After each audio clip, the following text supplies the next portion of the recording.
Les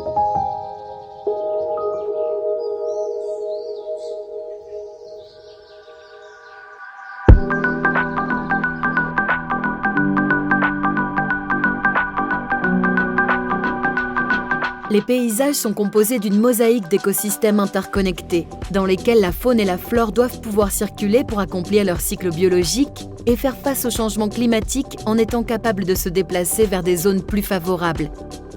Les forêts sont d'importants réservoirs de biodiversité et les espaces boisés que l'on retrouve le long des cours d'eau jouent un rôle de connexion en établissant des ponts avec les espaces terrestres. Los paisajes están moldeados por ríos, arroyos, accidentes topográficos, pero también por la acción del hombre. En algunos lugares, esta actividad humana ha llevado a la fragmentación de estos paisajes y afecta a la biodiversidad a diferentes escalas geográficas, dentro de un bosque o a escala de paisaje, por ejemplo.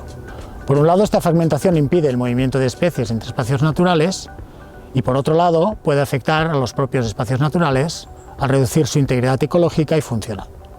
Estas barreras pueden ser las carreteras, las poblaciones, pero también la contaminación lumínica o incluso las prácticas de gestión de los espacios naturales.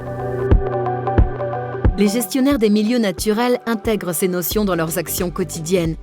Ils doivent permettre et garantir un bon état de préservation de la biodiversité qui soit compatible avec les enjeux socio-économiques liés à l'usage de ces milieux. C'est pourquoi des chercheurs et des gestionnaires de France, du Portugal et d'Espagne se sont associés dans le projet CERES, grâce au programme européen Interreg. Ils partagent les mêmes enjeux de connaissance et de gestion durable des milieux. Ainsi, ils peuvent apprendre les uns des autres et coordonner leurs actions en tirant parti du meilleur de chaque région.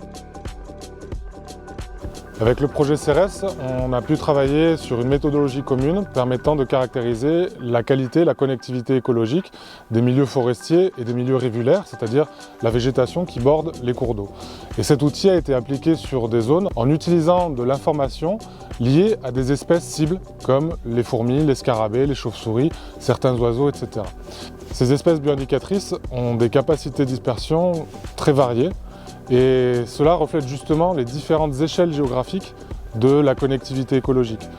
Ensuite, des actions pilotes ont été mises en œuvre sur le terrain, des actions pilotes très diversifiées, sur lesquelles par exemple on a pu planter des linéaires de haies, créer du bois mort sur pied ou du bois mort au sol pour favoriser telle ou telle espèce d'insectes ou pour favoriser certaines espèces d'oiseaux qui vont pouvoir nicher dans les cavités de ces arbres morts. Autant d'actions qui ont été menées dans le cadre du projet CERES par l'ensemble des partenaires pour améliorer la qualité des habitats et favoriser la connectivité écologique. Au-delà de l'impact local de ces travaux sur la faune, la flore et les habitats naturels, ces sites doivent être vus comme des sites démonstratifs, c'est-à-dire qu'ils vont servir de support à une animation locale autour de l'importance de la biodiversité et de la connectivité écologique dans les pratiques de gestion. Une dynamique partenariale forte entre forestiers, naturalistes et chercheurs a vu le jour autour de ces enjeux. Tous partagent le même objectif d'amélioration de la biodiversité du sud-ouest européen par une gestion fonctionnelle et durable des territoires au service des générations futures.